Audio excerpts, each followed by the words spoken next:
Let's look at nephronophthisis.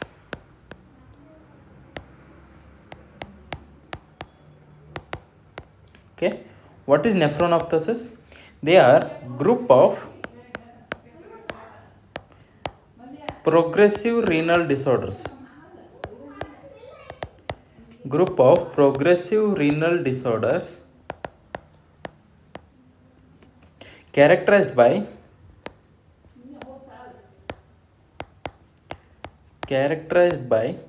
variable number of cysts. Variable number of cysts in the medulla, as well as corticomedullary junction. Corticomedullary junction. Okay, nephronophthisis is defined as a group of progressive renal disorders characterized by variable number of cysts in medulla and as well as corticomedullary junction. This is the most common genetic cause of ESRD in children as well as the young adults. So nephronophthisis is the most common genetic cause of ESRD, that is end stage renal disease in children as well as young adults. Okay, now let's look at the pathogenesis of nephronophthisis. Moving on to the pathology part. In nephronophthisis, the genetic mutation is mutation of NPH1, NPHP1 to NPH11, and these genes are associated with nephrocystin protein. Nephrocystin. So this is the main mutation that is associated in nephronophthisis. This will lead to initial injury to the distal tubules. So we can see initial injury to the distal tubules along with tubular basement membrane disruption. So there will be mutation in NPH1 to NPH11, that is they will synthesize nephrocystin protein. This leads to initial injury to the distal tubules along with tubular basement membrane disruption. This further leads to chronic progressive tubular atrophy. Chronic progressive tubular atrophy. Finally, this leads to cortical tubulointerstitial damage as well as fibrosis. This finally leads to cortical tubulointerstitial damage along with fibrosis. Okay, so what do we have in the pathology of nephronophthisis? The patient will have mutation of NPH1 to NPH11 genes. This leads to defective synthesis of nephrocystin protein. This leads to initial injury to the distal tubules along with tubular basement membrane disruption, finally leading to chronic progressive tubular atrophy, and the patient will end up in cortical tubulointerstitial fibrosis as well as damage. So this is the basic pathology in nephronophthisis. There are three different variants of nephronophthisis. We'll look at them. The variants of nephronophthisis.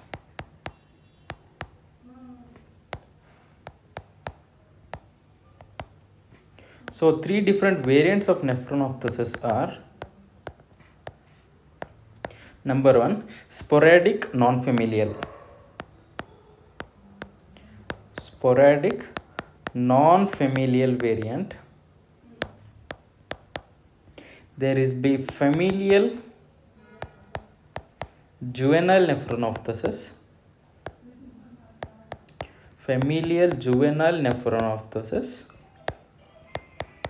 Okay, and the third variant is called as renal retinal dysplasia. Renal retinal dysplasia. This is the most common nephronophthisis, that is familial juvenile nephronophthisis, and this is associated with ocular lesions. That's why it is called as renal retinal.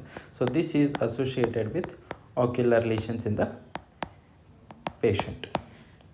Now moving on to the clinical features in nephronophthisis. So what are the clinical features that we have in nephronophthisis? We'll look at that. The patient will have polyuria as well as polydipsia. Polyuria along with polydipsia. There will be defect in concentrating ability of the urine. So the patient will have defect in concentrating ability of the urine. There will also be sodium wasting, Na plus wasting, as well as the patient will also have tubular acidosis. Okay, these are the main clinical features. The patient will have polyuria along with polydipsia.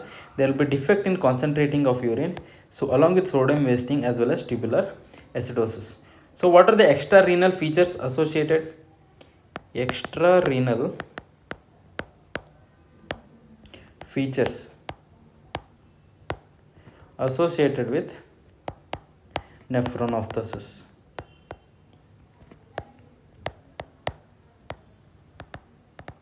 Okay, the patient will have oculomotor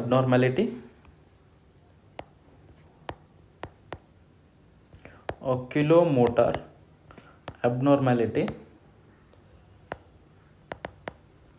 along with retinal dystrophy,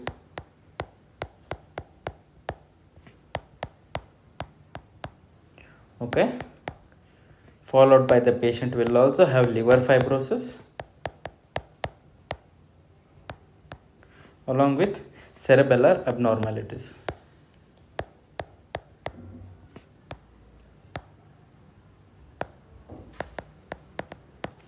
The progression to end stage renal disease will be around 5 to 10 years.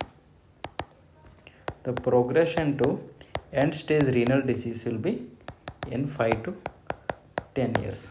So this is all about nephronophthisis. Thank you guys. Thank you for watching. Subscribe and share if you found it helpful.